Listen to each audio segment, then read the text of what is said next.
Hello and welcome to Property Question Time. My name's Stephen Galpin and this is the programme where you can have all your property related questions answered by our team of experts. Joining me by Zoom is John Howard, property developer, author, public speaker and owner of estate agents in the east of England there. Hello John, how are you? I'm very well, thank you Steve. Great to be back, great talking to you. I wish I was in person. Right, we too. And joining John is Trevor Leggett, founder of Leggett Immobilier, French real estate agents and property advisors. Welcome, Trevor. Hi, Steve. Good to have you with us. John, we're going to start off with you. Yes. The Chancellor has apparently decided not to continue with the lower end stamp duty holiday. Do the panel think this will call a halt to what is at the moment a fairly strong market? And what would the panel do to keep the market strong if he does cut this concession out? That is a great question that one of the viewers has emailed in to you there, Stephen. Absolutely. I think obviously I'm biased because I've probably got £25 million worth of property to sell next year on the open market. So I'm biased and obviously I want the stamp duty to continue another 6 months. In fact, I've just signed a petition that's going to the government suggesting that it carries on another 6 months. But at the moment, Russia is holding firm and doesn't look like they're going to agree to that. They're going to finish it on the 31st of March, which means similar, as we said before on another show, similar to the 1988, 1989 when they got rid of double tax relief, and all three of us remember that day, I think. It caused a complete hiatus, and then straight afterwards there was a real slump and we went into the 1990 recession, property recession. So that they must be concerned about that. Obviously he's got a lot of problems, and if anything I think they brought the stamp duty holiday in too soon.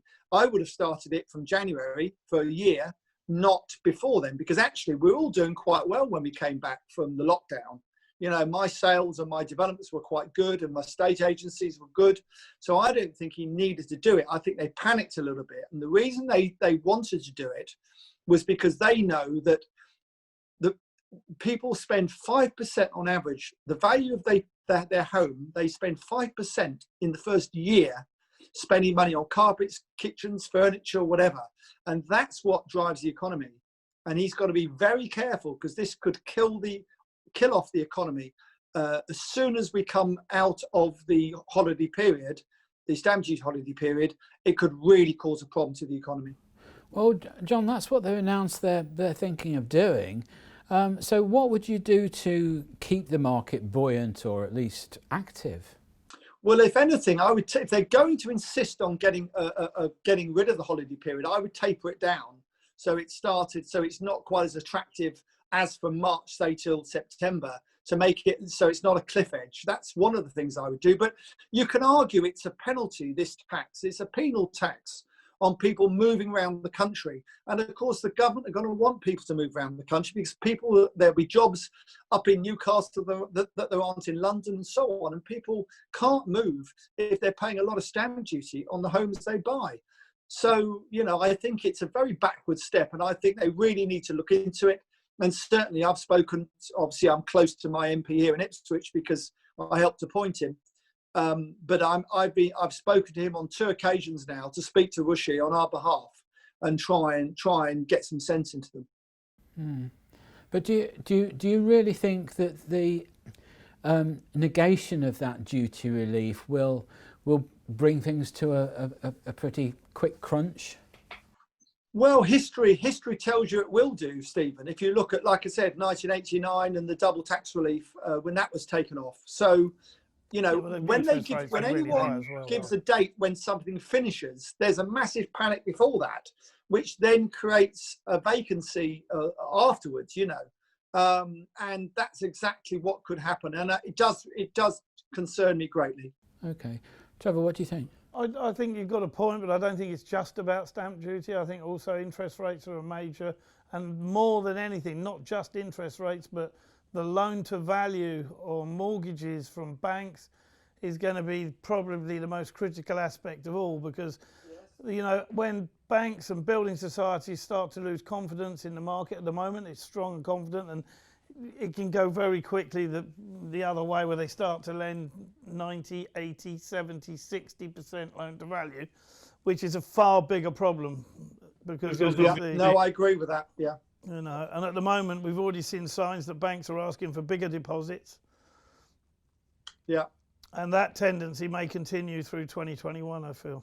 I'm really not sure that you know, high loan to value levels are that dangerous, really. It wasn't us that caused the problem in 2008, was it, John? It was the American market, really, the subprime market. No, it wasn't, Stephen. And of course, it's all about confidence, isn't it? If the market's got confidence. But interestingly, I think the government, well, they're certainly talking about it. I know they haven't done much about it for the last 2 months, but they were talking about underwriting a 95% mortgage, if you remember, a few months ago. Yeah. Now, whether they're going to continue with that, and it wasn't just for first-time buyers, because they know that people that buy their own home nearly all vote Tory.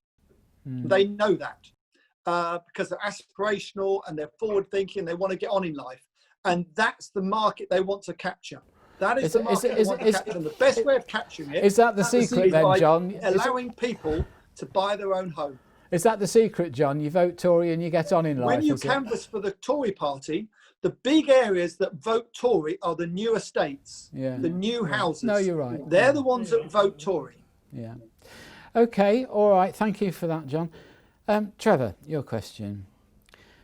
With our exit from Europe, this is something quite close to home for you, because I know you're enjoying your cars. I guess we'll no longer be able to just simply swap our UK driving licences for French ones. As and when we become residents. Does the panel know how the new regulations will work? Yeah, you'll still be able to swap them. You can, and you're literally, the problem's always been, to be quite honest with you, is that most people have wanted to hang on to their UK licences because they didn't get any points. Right. Okay. That was the only reason why they didn't change them voluntarily. Right. The French have actually shown now that because we left the EU, they're making a point of making this freedom for British citizens is going to be a lot stricter. You're not going to be as free as you were. And there is an element, of course, and you can blame them, that we've walked out on them, so therefore, you know, you should pay a price for it. And the prefecture have been sending little letters out to people to say you've got to change your driving licence for a French one within the next 6 months, or you can no longer drive on French roads if you're a resident, which is fair enough. The law has always been such. Right. But it was one of those things they just ignored and let it get on. It was just fairly lax. So people would just sort of drive around on their British driving licence until they got a speeding fine or they got a driving offence. And then obviously when they went to court, they would be told to change their licence or before they went to court so that they could put the points on their licence. Because you can't put points cross-border. No. But as anyone who's been speeding in France in the last 18 months will know, they now send the fines back to the UK and they will chase them persistently. Good. Until you pay. Jolly good too. So will it affect people when they go to France to live, often want to hang on to their UK car, don't they? Well, they can do that, but they just have to register it in France. Right. So is that a change? No, exactly the same procedure it's always been. There will be a dédouanement, so there'll be like a tax on the way in, but there's always been what they call a quitus fiscale. You had to prove what you'd paid for it and prove that the tax had been paid. Right. On a new car, obviously the VAT used to, if you were buying with a company, you'd pay the VAT, but you'd pay the VAT and then claim it back. There's, to be honest, a waste of time. You're better off buying a car in France anyway. The steering wheel's on the right way. What on earth would you want to take a right-hand drive car to a country with the steering wheel on the wrong side? Because I think people are sentimental. No, well, they keep the old one, put it in the garage, register it on French plates and just leave it there. Okay. John, anything to add to that? Well, no, I'm not surprised with what Trevor said, are you? No. Well, I mean, you know, that's the way it's going, so. Yeah. It seems to me that the transition actually won't mean that much, and I'm quite sure that the French government don't want in any way to discourage investment over there. I'm sure. So they're annoyed with the government, not with the British people. Good. Yeah, that's great. Well, on that good news, we'll go to our break. So join me again after the break with John Howard and Trevor Leggett.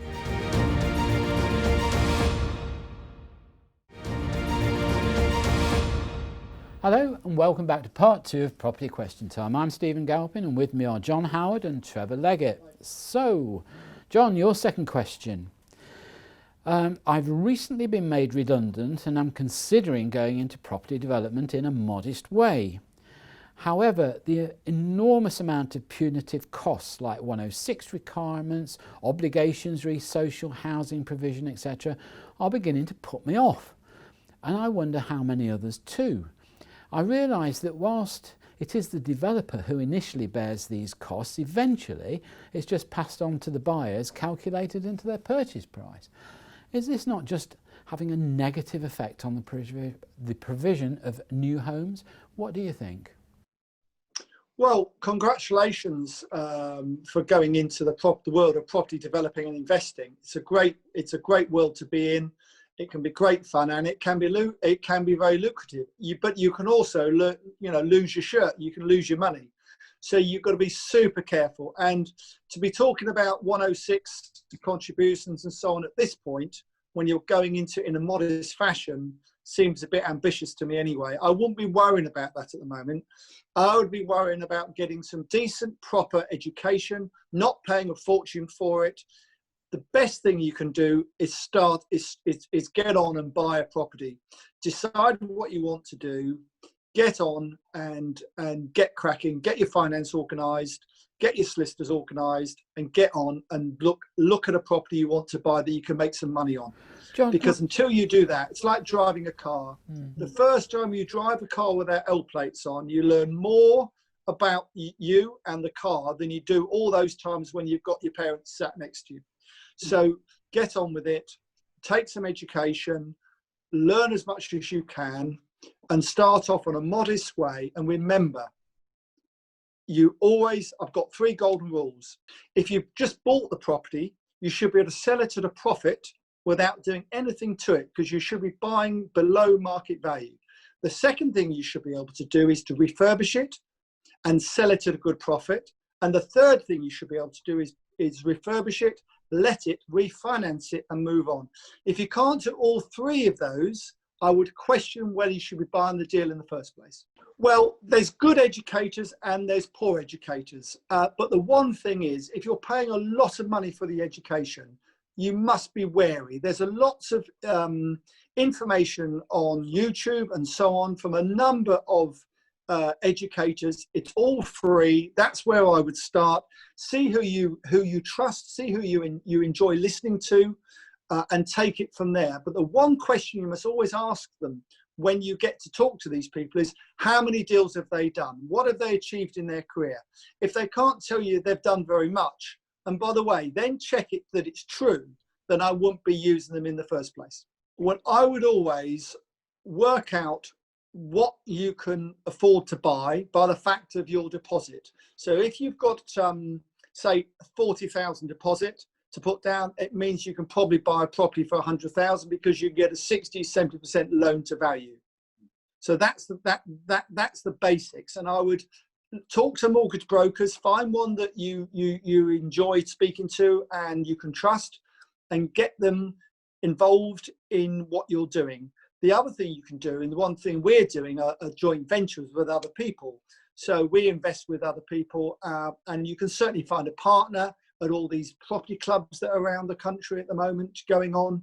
Now online at the moment, I know, but you can still meet a lot of people. It's quite a friendly community, and I would really get involved. It's all about who you know in property, because they're the one with the contacts. So get to know as many people, explain what you want to do, be open, and see how far it gets you. Trevor, do you have anything to add? Yeah, I mean, obviously, as you say, if you don't understand buildings, and one of the big problems is you don't know what you're looking at. So if you don't know what you're looking at, don't be afraid to actually put a bit of legwork in and getting somebody who does know what they're looking at to look at it. Most amateur property developers, I've made mistakes, and I'm sure John has as well, where you buy something, you don't look at it clearly, and you think that's roughly all right, and you miss some expensive errors that you should have spotted because you were a little bit hasty. Basically the thing will look right. I mean, looking at a roof, I can tell now, after 30, 40 years of messing around buying and selling buildings, that I can pretty get a good idea of the state of the thing. I can look at a boiler and know how old it is. I can look at the state of the floors. I can tell at a glance what the windows and doors look like. I don't, because that's experience, but you're not going to gain that experience in 5 minutes. So I would say to get your builders in and get the people that you work with, but get 2 quotes from everybody. It doesn't take you long to get a couple of quotes. Don't just get 1 quote from people for one thing, get a couple for each. Get 2 or 3 and get them to give you a written quote, and then you start to understand what things should cost, and it makes it easier. I think the other thing is we have to look at the consequence of timing. Timing can add a lot of cost if it goes wrong. People very rarely think of this. Well, I still make mistakes now, and I've made one recently, I'm not going to say, but where I left something for somebody to get on with it, thinking, well, they can't mess that up. And my God, did they mess it up. And it was an expensive mess up. And even at my age, after all that experience, I went and got caught in my own trap. It happens, I'm sure it happens to you, John, as well. Yeah. Trevor, we're going to move on to your second question now. Is it correct that French real estate laws are not actually controlled by Europe, but internally in France? Presuming this is correct, I assume that there will be very little change in property purchasing procedures. However, I'm not so sure about purchase taxes and VAT levels, perhaps for foreigners. Do the panel have any guidance and considerations I should take on board? And finally, what's the panel's view of the French property market for 2021? Well, 2021, I think that we haven't seen a lot of inflation in prices, but we've seen a lot of property moving that have been hanging around for a long time. The high end of the market in rural areas, for example, had been stuck for a long, long time, and things weren't moving. This year, they've gone mainly to French buyers, moving out of cities, change of lifestyle. So the bigger sort of 500, 600, 700,000 properties have been going, which are quite big for rural France. That gives you quite a decent house.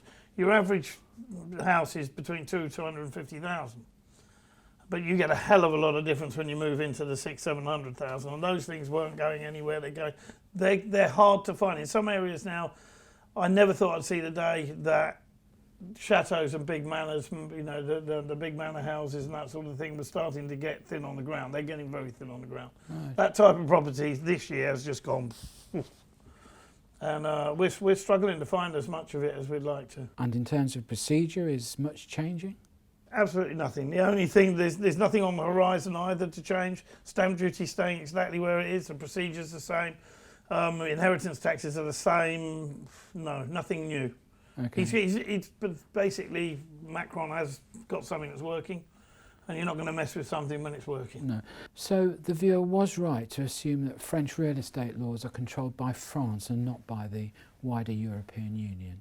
Oh, it's nothing to do with Europe. Okay. No, absolutely nothing to do. Good. Okay, Trevor, I'm going to say thank you very much. And gentlemen, that's all we've got time for today. So from Trevor Leggett, John Howard, thank you both very much indeed for your input to today's programme.